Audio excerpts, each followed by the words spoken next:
Do, do, do, do, do, do, do, do, do.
Do, do, do, do, do, do,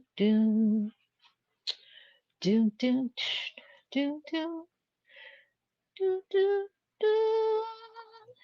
do, do, do, do, do, do, do, do. I got to testing, testing.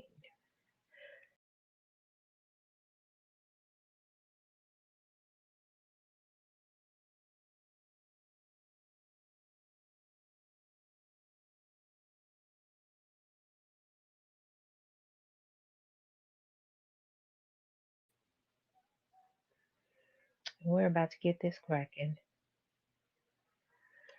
Normally, I run a few minutes late, but today it appears I'm running on time. And today we are going to discuss Real Housewives of Atlanta. And it's time for them to recast this show. But before they recast this show, they need to get rid of the current broadcasting uh, production company. Hello, keeping it on the low. I like that name. Keep it on the down low. Look, you already distracted me. But welcome, welcome. Please hit the like button. Real Housewives of Atlanta was at one time the most highly rated show on Bravo. And if it wasn't for the Real Housewives of Atlanta, there would be no Bravo and there would be no Andy Cohen. Real Housewives of Atlanta is the third series to debut on Bravo in the Housewives franchise in October 2008. The key to Real Housewives of Atlanta's success is, was, and will always be Carlos King. Bravo and Andy used Carlos' genius for years while he made that show a success. And while you had other producers sitting in the background taking credit and learning, thinking that they could just let Carlos go and the role would still be great. But little did they know, that's not true. Kandi Burrus came on to RHOA in the second season. The show became vulgar once Kandi Burrus started selling sex toys, talking about threesomes, and promoting having sex with everybody. I'm like, wow, that's a marked turn. It used to be very classy. Now they're just doing anything up on the shelf. All right, we'll ride with it. A few more seasons go by. We get to season number 5. And that's when you have the Kenya Moore and Porsha Williams arrived to the show. Kenya, we all know her from back in the day, and she was the it girl and the chocolate Barbie. And if you were a chocolate girl, you were very proud because Kenya Moore represented to the fullest. But if you watch Kenya over the years, she is kind of aloof. She really doesn't know how to um, interact with people that are from the hood. And therefore, she was an outcast. They didn't like her. And unfortunately for Kenya and Nene, they allowed producers, Andy and Bravo, and outsiders getting each other's ears to pit these ladies against one another. Unfortunately for Nene Leakes, she let that trick her out of her bag. Her animosity and hate that she has for Kenya Moore is still standing. And we never saw exactly what Kenya did to make Nene despise her so. And I wanted to know, hmm, has Kenya been doing something behind the scenes to Nene and we just don't know about it? But Nene always says she's a straight shooter, so she should have spoke up and said something then. But this is neither here nor there, and I'm not going to debate their interactions and lack thereof. But what I want to discuss is that Bravo, Andy Cohen, and the production company is purposely contributing to the ruin of RHOA. They do not want Real Housewives of Atlanta to be a success. They hear the fans. They know we're upset. They know we're bored.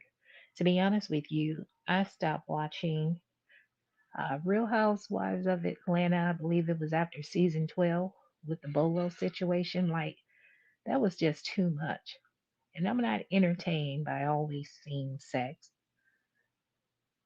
And at one point this season, I became upset with Kenya because I said she's not snapping back at the girl. She's not defending herself. They're just saying anything.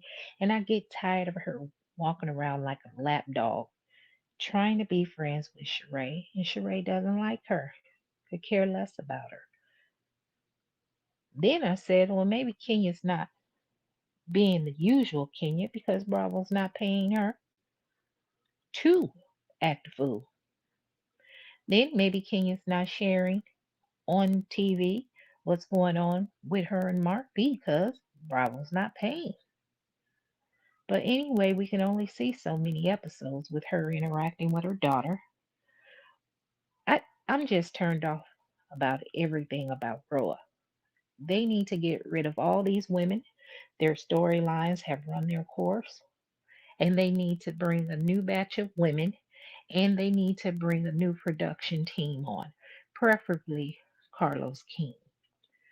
Carlos King's style and the way that he creates shows is often imitated and duplicated, but he can never be replicated.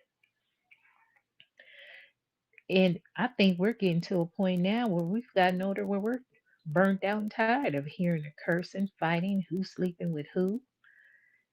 I mean, what we really wanted to see is Portia up on the show with Fallon.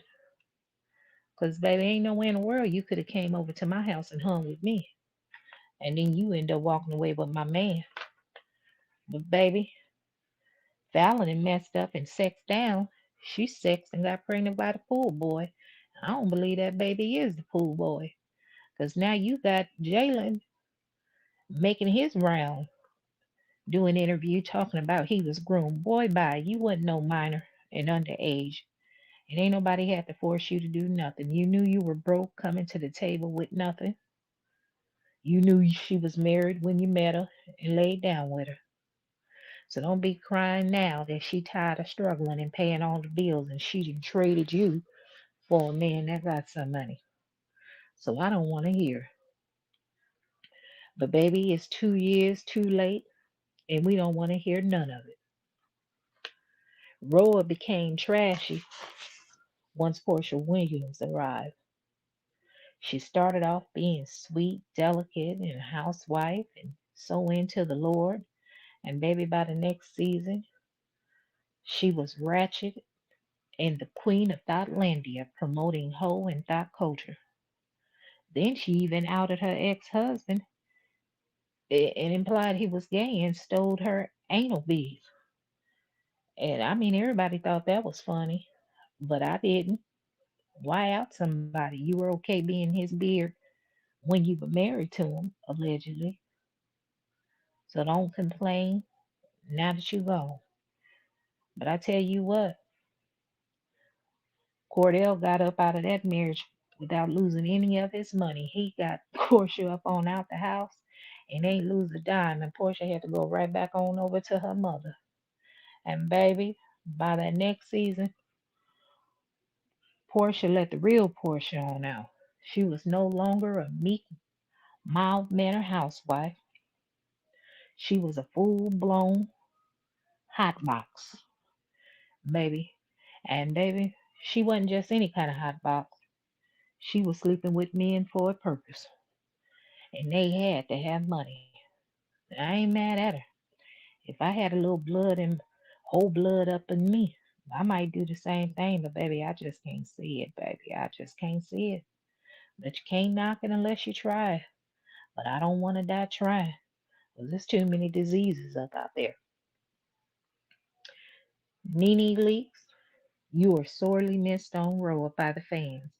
We miss the old Nene Leakes. We miss the fun, humble Nene Leakes. The one on the come up. We celebrated your success. But it seemed like the more successful you became, the bigger your head got. Then you came back to the show. Once you stepped away and went to Hollywood, people were shouting that Kenya Moore was the queen of Atlanta. You came back and that just rubbed you some kind of way. You women bullied Kenya. You talked about her having a fake booty when all of you have had plastic surgery. I don't know if the woman booty fake or not, but if you ain't sleeping with it, why talk about it?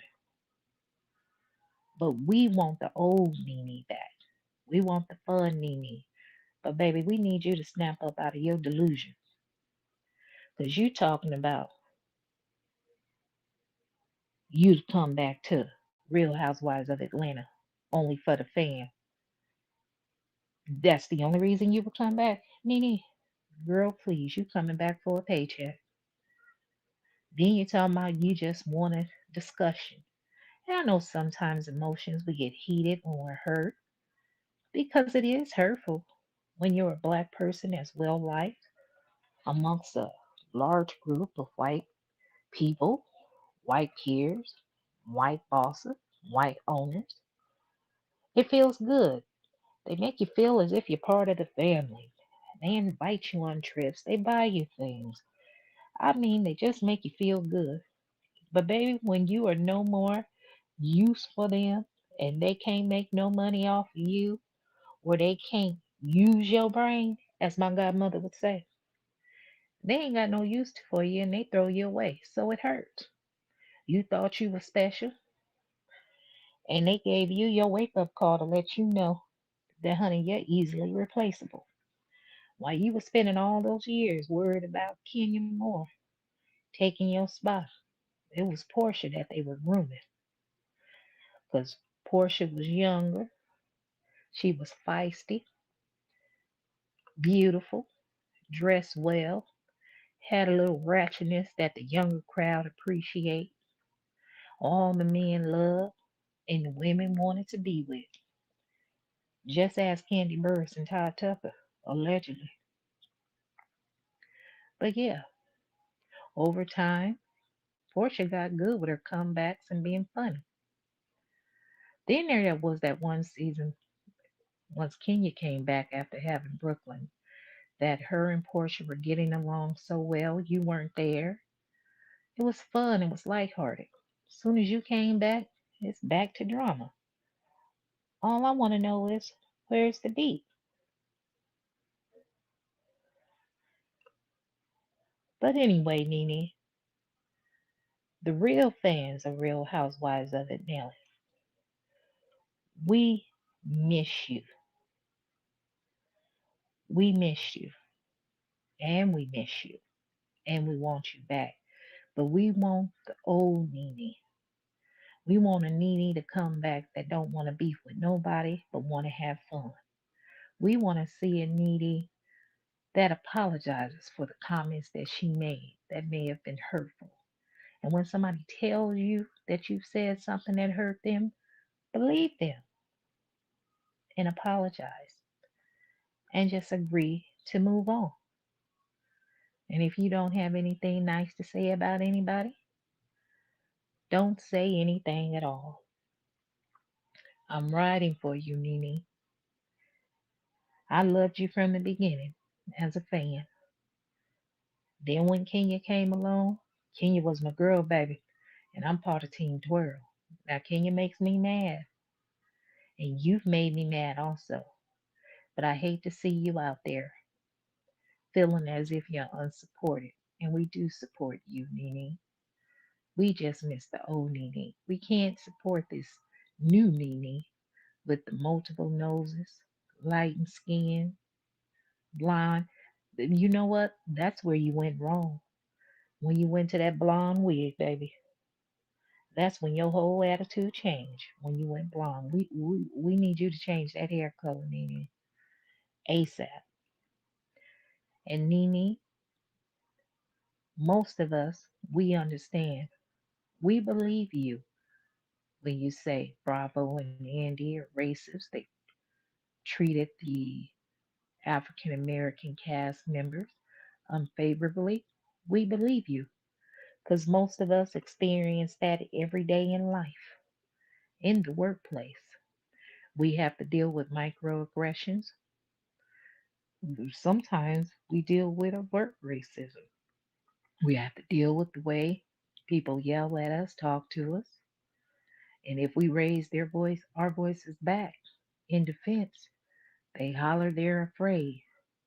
And we're oftentimes the one that's disciplined. You can see a non-brown skin toned woman crying, and everybody runs to that woman rescue. If a black woman is crying about any problems or what's going on with her, everybody want to call the paramedics or the police because they say we're crazy and delusional and they want to put us in a crazy house. It's hard and people won't understand that. It does deal, it does rather affect your mental when you constantly have to be mindful of your tone, your body language, your facial expressions at work because you don't want to offend anyone because you need your job. You have bills to pay and a family to support. And over time, it becomes too much and it's stressful. Stress contributes to high blood pressure, heart attacks, and stroke.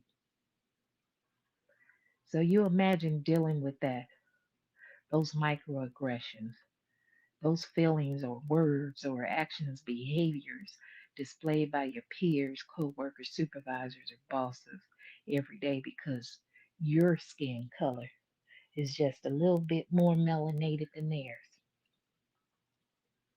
And over time, it becomes hard. Some of us put up with it, deal with the stress, because if we do quit, oftentimes we'll get a new job and face the same, actions and behaviors with no resolve. If you try to report it, you're brushed off. HR is not there to support you. HR is there to protect the company. So we believe you, Nene. There are people that have faced what you've went through and they stay at their job because of what they pay. They can't find another job that's going to pay what they're making there. And again, they have a family and bills to pay, a family to support and bills to pay. But over time, your pride and your mental health has to mean more. Your mental health and your pride needs to mean more than a dollar bill. Because as long as a person knows they can talk to you any kind of way and treat you any kind of way because of a dollar bill, they know you need a job, they'll do that. But as soon as you quit that job and tell them to take that job and shove it and move on, baby, they'll leave you alone. I love my profession and I love what I do, but I'm way past that age where I'm willing to allow anybody, any job to affect my mental health for an almighty dollar bill. I'm not a millionaire nor a thousandaire, baby. I'm a hundredaire, and I refuse to let anybody disrespect me. So, in closing, all we need is for Carlos King to come back and produce Real Housewives of Atlanta. We need women that are going to show their lives, the good, bad, and the ugly.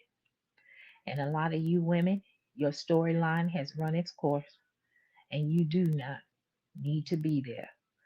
We need RHOA to display elegance, class, laughter, sisterhood. And we need to get rid of this ratchetness because the fighting formula is not going to work. If you want to fight, take that on over to Zeus. Hit the like button on your way out and have a beautiful day.